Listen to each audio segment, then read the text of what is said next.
बोल रहे हैं कि सेक्सी लग रही हो ऐसा करके। सेक्सी तो आपके लाइन में ओके है ना मैडम, सेक्सी तो ओके है, मीडिया में तो चलता है सेक्सी। ठीक है मैं बोलूँ मेरे पति को तेरी बेटी को सेक्सी बुलाए, चलेगा तेरे को? क्या चाह रहे हो? सीरियल से निकाल दिया, केस हो रहा है, पैसे नहीं दिए, मेरा भाई गुजर गया, मम्मी का दिमाग ये हो गया, मतलब क्या चाह रहे हो? मोर देन 100 टाइम्स उसका सोचा है लास्ट 2 years में, more than 100 times. Taarak Mehta Ka Ooltah चश्मा टीवी पे जैसे फ्रेंडली और हैप्पी एनवायरनमेंट दिखाता है, रियलिटी में वैसा है नहीं। शो के एक्टर्स ने एक्सपोज किया है कि वो एक टॉक्सिक सेट है जहां एक्ट्रेसेस को मेंटली टॉर्चर और सेक्सुअली हरास किया जाता है। एक तरफ जेनिफर मिस्त्री असित मोदी को कोर्ट में घसीटती हैं, तो दूसरी तरफ दिशा वकानी का मिस्टीरियस डिसअपीयरेंस और बाकी एक्टर्स का अचानक से क्विट करना, ये सब कोई कोइंसिडेंस नहीं है। क्या सच में टीएमकेओसी के पीछे एक इतना बड़ा स्कैंडल छुपा था जिसे सालों तक छुपाया गया? आइए डिटेल में जानते हैं कि आखिर टीएमकेओसी का सच है क्या। जेनिफर मिस्त्री बांसीवाल, जिन्होंने टीएमकेओसी में रोशन सोढ़ी का आइकॉनिक रोल निभाया, 15 सालों के बाद शो क्विट किया और फिर उन्होंने producer Asit Kumar Modi, operations head Sohail Ramani और एग्जीक्यूटिव प्रोड्यूसर जतिन बजाज पर sexual harassment, mental harassment, unpaid dues और हॉस्टल वर्क एनवायरनमेंट के सीरियस एलिगेशंस लगाए। उन्होंने बताया कि 2018 से टॉक्सिसिटी स्टार्ट हुई सेट पर, जब उन्होंने ऑपरेशंस हेड से इश्यू रेज किया और सपोर्ट के लिए असित मोदी के पास गईं।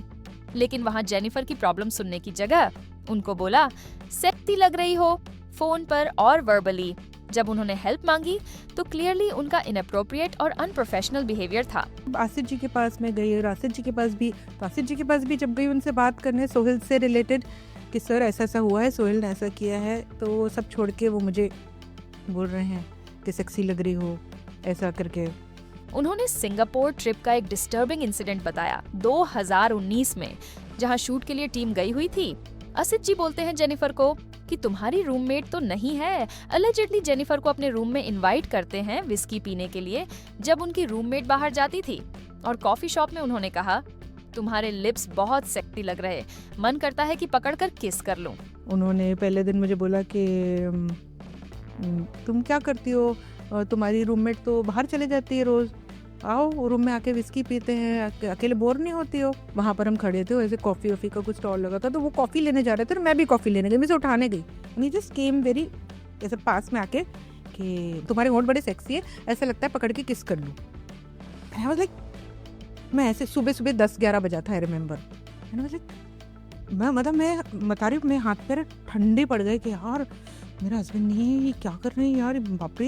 ये सब कमेंट्स ना सिर्फ उनको बल्कि दूसरी एक्ट्रेसेस को भी किए गए, जैसे मोनिका ने डिस्क्राइब किया। अलग तरीके के कमेंट्स वो मुझे सब नहीं बोलते थे, बट हाँ लाइक कि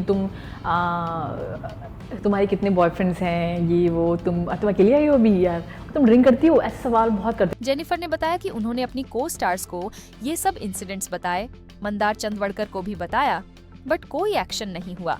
गुरुचरण सिंह ने भी कभी डायरेक्टली कन्फ्रंट नहीं किया, लेकिन जब उन्होंने नोटिस किया कि जेनिफर प्रॉब्लम में है तो उन्होंने मदद की।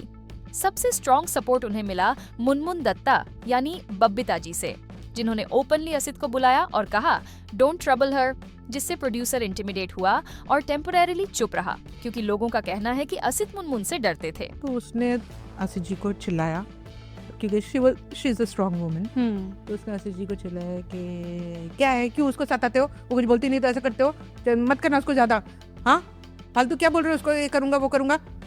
तो वो थोड़ा डरते हैं मुनमुन से। फिर जेनिफर ने 2023 में एफआईआर फाइल की हैरेसमेंट के बेसिस पर। कोर्ट ने 15 फरवरी 2024 को वर्डिक्ट दिया, जिसमें असित मोदी को ऑर्डर हुआ उनके अनपेड ड्यूज क्लियर करने के लिए प्लस 5 लाख रुपए एक्स्ट्रा कॉम्पेंसेशन सेक्सुअल हैरासमेंट के लिए। टोटल अमाउंट 25 से 30 लाख तक बताया गया। जेनिफर ने खुद कहा कि वर्डिक्ट के 60 दिन गुजर गए, लेकिन अब तक उनको पेमेंट नहीं मिली थी, और सोहेल रमानी और जतिन बजाज के अगेंस्ट कोई लीगल एक्शन या कॉम्पेंसेशन नहीं हुआ, मतलब उनको पूरी तरह से इंसाफ नहीं मिला। तब 60 दिन दी गए थे आसिफ जी को, 15 फरवरी को ये चीज 60 दिन का नोटिस दिया गया था कि ये पैसे जेनिफर के देने हैं एंड कॉम्पेंसेशन। आज 25 जुलाई 2025, आज भी मुझे 1 रुपया भी नहीं मिला। उन्होंने बोला कि उनकी केस फैब्रिकेटेड नहीं थी और वो चीप पब्लिसिटी नहीं कर रही थी, बल्कि लॉन्ग पेनफुल फाइट थी जस्टिस के लिए। उन्होंने मेंटल हेल्थ स्ट्रगल्स खुले रूप से शेयर किए। मेनोपॉज के टाइम उनको डिप्रेशन और suicidal thoughts आए. She said, "I've thought about suicide more than 100 times." लेकिन उनकी डॉटर लेखिशा और हस्बैंड ने उनको सपोर्ट किया, अदरवाइज वो टूट जाती मेंटल ट्रॉमा से. मोर देन 100 टाइम्स सुसाइड का सोचा है लास्ट 2 years में. More than 100 times. Every time बस सिर्फ मेरी बेटी लेकिशा है, जेनी लेकिशा के लिए रहना है, जेनी लेकिशा के लिए रहना है. जेनिफर ने यह भी बताया कि सेट का एनवायरनमेंट बेसिक अमेनिटीज के लिए भी बहुत पेनफुल था. कॉस्ट्यूम्स पहले से गंदे और स्मेल करने लगे क्योंकि 20 दिन तक कॉस्ट्यूम रीयूज करना पड़ता था. वॉशिंग फैसिलिटी नहीं थी, टॉयलेट्स डर्टी थी, पानी बॉटल लिमिटेड थी, सबको खुद मैनेज करना पड़ता था. Not professional at all. और सेट की कंडीशंस बहुत हार्श थीं. ये एक्यूजेशंस उन्होंने पब्लिकली 2025 तक मल्टीपल इंटरव्यूज में रिपीट किया. She said it completely scared her. Monika Bhadoria और पलक सिंधवानी जैसे दूसरे एक्स कास्ट मेंबर्स भी उठे अपनी स्टोरीज के साथ. मोनिका ने ऑपरेशंस हेड सोहेल रमानी को रूड बिहेवियर और फिजिकल ऑल्टरकेशंस के लिए अक्यूज किया. एक्सपोज किया कि ड्यूज विथहेल्ड किए गए कई मंथ्स तक. करियर पे थ्रेट की बात भी कही गई. और उन्होंने नहीं किया 3 मंथ, उन्होंने 1 साल तक मेरे पैसे नहीं दिए. 6 महीने के बाद मैं ऑफिस गई, मैंने बोला आपको पैसे तो देने पड़ेंगे, तो मुझसे मिलने से मना कर दिया. मैंने अकाउंट में फ़ोन किया, मेरे पैसे आप क्लियर करवा दीजिए जितने मेरे ड्यूज़ हैं, मैं छोड़े हुए मुझे 1 साल हो गया है. नहीं किया उन्होंने. मैंने सोहेल को फ़ोन किया, सोहेल फ़ोन नहीं उठाते थे और उल्टा सीधा जवाब जो भी देते थे वो मैसेजेस में. तो I have all the messages कि मैं, लोग बोले कि मैं झूठ बोल रही हूँ तो I can show to media कि हाँ what they did to me. Palak ने मेंटल हैरेसमेंट और लीगल नोटिस का जिक्र किया आफ्टर क्विटिंग, एक्सप्लॉयटेशन और अनपेड ड्यूज. शैलेश लोढ़ाई के ए तारक मेहता जी ने भी एक शो में शायरी के अंदाज में बताया कि उन्होंने शो क्यों छोड़ा. तो एक शो आपने छोड़ा, आपने कहा, पर वो शो जो था वो बिल्कुल वनवास जैसा था, 14 साल का. वजह कुछ, उससे वनवास से बाहर आने को आप आतुर थे? देखिए वजह तो अब क्यों छोड़ दिया, क्या छोड़ दिया, ये तो कहूँ, लेकिन हाँ लोगों को एहसास तो हो जाता है. कहीं ना कहीं लोग अपना अंदाज लगा लेते हैं क्या वजह रही होगी. एक मशहूर शायर हैं, उसके 2 शेर मुझे याद आते हैं. बस इतना सा जवाब समझ लीजिए कि दुनिया ये मोहब्बत को मोहब्बत नहीं देती, इनाम बड़ी चीज़ है कीमत नहीं देती. दुनिया, वो कहते हैं कि दुनिया ये मोहब्बत को मोहब्बत नहीं देती, इनाम बड़ी चीज़ है कीमत नहीं देती, देने को मैं भी उसे गाली दे सकता हूँ, मेरी तहजीब इजाजत नहीं देती. क्या बात है. तो समझने वाले के लिए इशारा काफी है. और तो और दिशा वकानी, जो दयाबेन के नाम से हर घर में पॉपुलर है, उनका तारक मेहता का उल्टा चश्मा छोड़ना एक मिस्ट्री बन गया था. लेकिन अब धीरे धीरे असली वजह सामने आ रही है. 2017 में उन्होंने मैटरनिटी लीव लिया था आफ्टर अनाउंसिंग हर प्रेगनेंसी, और उसके बाद से उनका वापस आना कभी पॉसिबल नहीं हो पाया. इनिशियली मेकर्स ने बोला कि वो टेम्पररी ब्रेक पे हैं, लेकिन महीनों बाद भी जब दिशा सेट पे नहीं आई तो स्पेक्यूलेशन शुरू हो गया. उन्होंने क्लियर कंडीशन रखी थी, fixed working hours, proper hygiene on set और सेफ एनवायरनमेंट. लेकिन असित मोदी ने अलेजिडली उनकी डिमांड्स को अनरीजनेबल बता दिया. इन लोग दिशा के सामने हाथ पर जोड़ रहे थे कि प्लीज, मतलब इन्होंने इतने टाइम तक उसके हाथ पर जोड़े हैं. दिशा की डिलीवरी के बाद, सब कुछ के बाद कितना हाथ पर जोड़े हैं. वो नहीं आई तो नहीं आई. जेनिफर मिस्त्री ने भी अपने इंटरव्यू में कहा कि दिशा को सेट का एनवायरनमेंट टॉक्सिक लगता था, स्पेशली असित मोदी और उनकी टीम का फीमेल एक्टर्स के साथ बिहेवियर, जिसके वजह से उन्होंने क्वाइटली शो से दूर रहना ही ठीक समझा.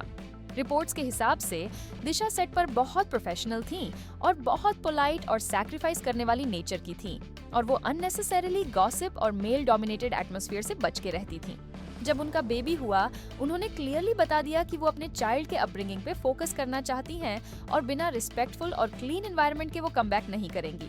She is a very beautiful soul. मुझे नहीं लगता किसी को भी उसने कभी कुछ हार्म किया होगा या करेगी. वो आउट ऑफ द वर्ल्ड है. मतलब क्या है वो, मुझे तो समझ में नहीं आता. मतलब इसके बाद शो के मेकर्स ने उनकी जगह नए फेसेस लाने की कोशिश की, लेकिन फैंस ने कभी किसी और को दयाबेन के रूप में एक्सेप्ट नहीं किया.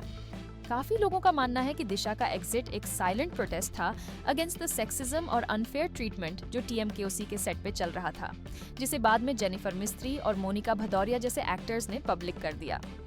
आज भी दिशा वकानी ने कभी ओपनली कुछ नहीं बोला, लेकिन उनका साइलेंस और उनका एब्सेंस खुद एक बड़ा स्टेटमेंट है, जिसमें वो इंडस्ट्री के टॉक्सिक कल्चर के अगेंस्ट स्टैंड ले गईं, बिना शोर मचाए. And also about Gurucharan Singh यानी सौढ़ी जी, उन्होंने एक इंटरव्यू में बताया कि वो वापस आना चाहते थे, लेकिन असित मोदी ने उन्हें शो में वापसी का काम नहीं करने दिया. तो दोस्तों, तारक मेहता के सेट पर एक्टर्स मुस्कुराते तो थे, लेकिन अंदर ही अंदर टूट गए थे. जेनिफर मिस्त्री का सच, दिशा वकानी का साइलेंस और बाकी कास्ट मेंबर्स का क्वाइटली एग्जिट करना, ये सब सिर्फ कोइंसिडेंस नहीं हो सकते. अब टाइम आ गया है कि हम सिर्फ टीआरपी और एंटरटेनमेंट नहीं, बल्कि इंडस्ट्री के अंदर के सच को भी समझें और उन वॉइसेस को सपोर्ट करें जो अपना सेल्फ रिस्पेक्ट चूज करते हैं। आपका क्या कहना है इस पूरे कंट्रोवर्सी पर? कमेंट सेक्शन में अपनी ऑनेस्ट ओपिनियन जरूर लिखना, और अगर आपको वीडियो पसंद आई हो तो hit the like button and subscribe to the channel. See you in the next video. Bye.